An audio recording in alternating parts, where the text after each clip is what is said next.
ओडापड़ा block इंदीपुर Saraswati Shishu Vidya मंदिर रे 16तम वार्षिक उत्सव पालित।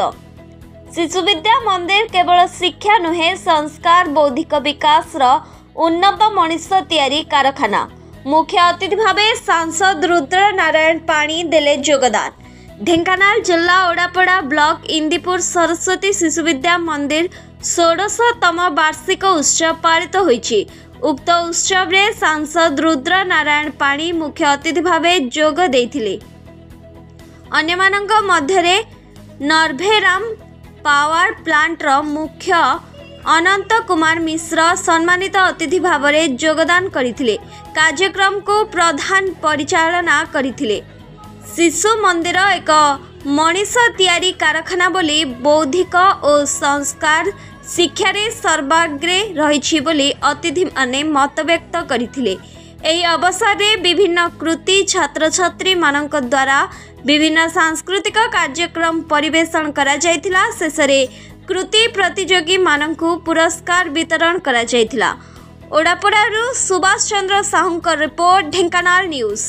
दायित्व अछि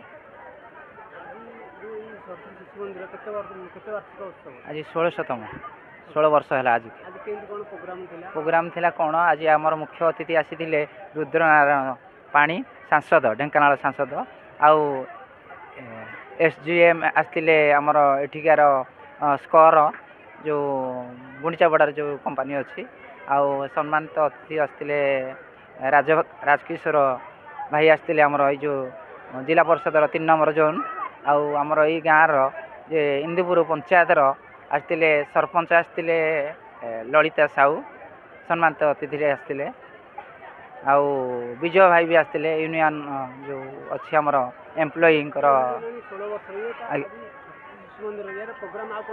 प्रोग्राम बर्तमान आमर यू आमर जो प्रोग्राम टी चली सांस्कृतिक प्रोग्राम चली अबिका चलो या पूर्व सब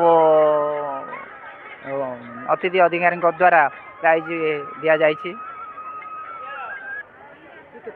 स्वागतिका साहू मु सरस्वती शिशु विद्या मंदिर इंदीपुर पूर्वतन छात्री। मुझे आसी 16तम वार्षिक उत्सव देखापी। बहुत सुंदर पिला नाच कर गीत गाँव मुझे गीत भाग नहीं। बहुत भल लगुच, बहुत खुशी भी लगुच। मंदिर 16तम वार्षिक उत्सव अनुष्ठित हो निजक समस्त शिशु मान बहुत खुशी अच्छी एवं समस्ते बहुत खुशी अच्छा बहुत